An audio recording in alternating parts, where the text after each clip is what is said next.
I now recognize the gentleman from Kentucky, Mr. Barr, for 5 minutes. Thank you all. Thanks to our witnesses. Senator, good to see you again. My neighbor from West Virginia, and I want to talk about West Virginia and Kentucky coal in a minute, but let's just frame the problem.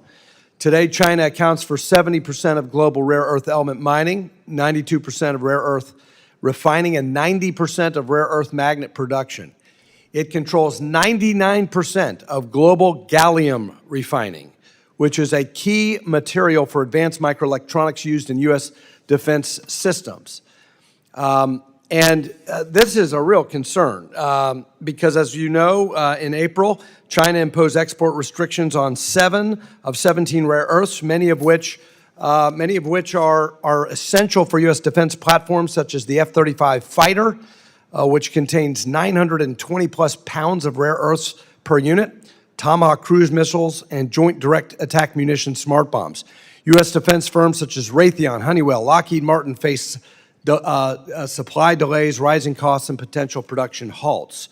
So breaking China's chokehold on these critical mineral supply chains will require more domestic production.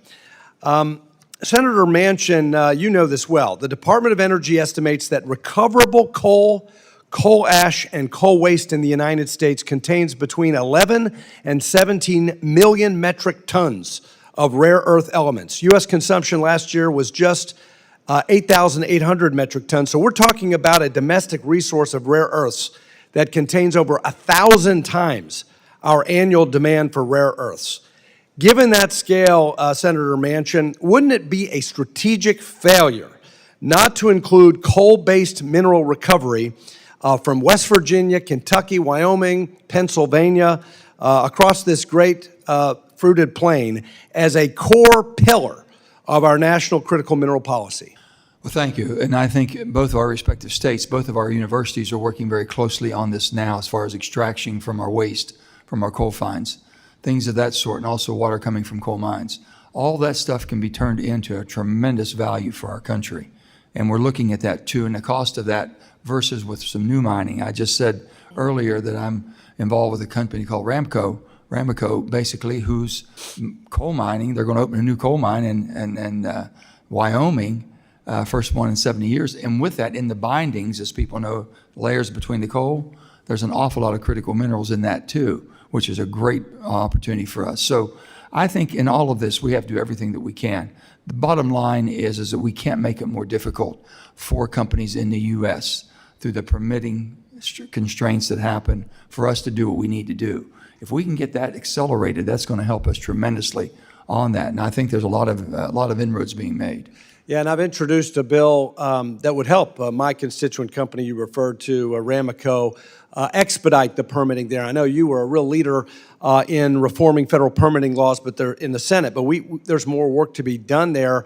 I do have a bill called the Rescue Act, which I would urge my colleagues to support, which would use that Fast 41 streamlining process for streamlined permitting for rare earth extraction from coal. I think that's important.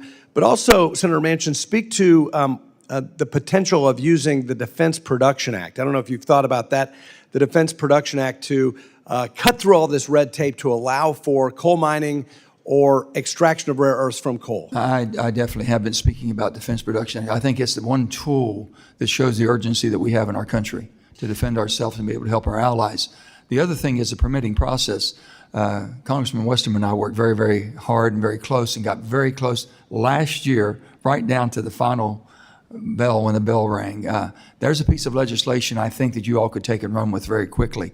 We passed it in the Senate. It came out of our committee, basically 15-4, first time, a bipartisan overhaul, working with Senator John Barrasso, our Republican and Democrat colleagues, seeing the need for this. Hopefully you all can take it and make some changes if you need, whatever would be helpful. Judicial reform was the big thing in permitting. The courts will hold you up no matter what you try to do. The courts can hold you up for infinity and just wear you out price-wise. That's why we might need to cut through that with the Defense Production Act. Well, I hope you can. Thank you for your leadership on that. Mr. Fannin, let me just ask you real quick. You answered Mr. Moylan's question well on the potency of DFC in alternative critical mineral supply chains. What about the Office of Strategic Capital at the Department of Defense, also supplementing the catalytic opportunities for supply chain resiliency outside of the United States? I think it's an incredible tool that hasn't really been utilized yet. I think it's time to get that tool out of the toolbox and start using it. I would also say one of the construct of the OSC is it's only debt. It only provides debt. I think that we talked about fixing the equity fix in the DFC. I would propose respectfully that you consider OSC have some equity authority as well. It makes all the sense in the world. There is a huge level of dry powder there, and also they need help getting that organization up and running and really moving forward. But it's an amazing tool that needs to be used. Right. Thank you. Thank you for your time. I yield back.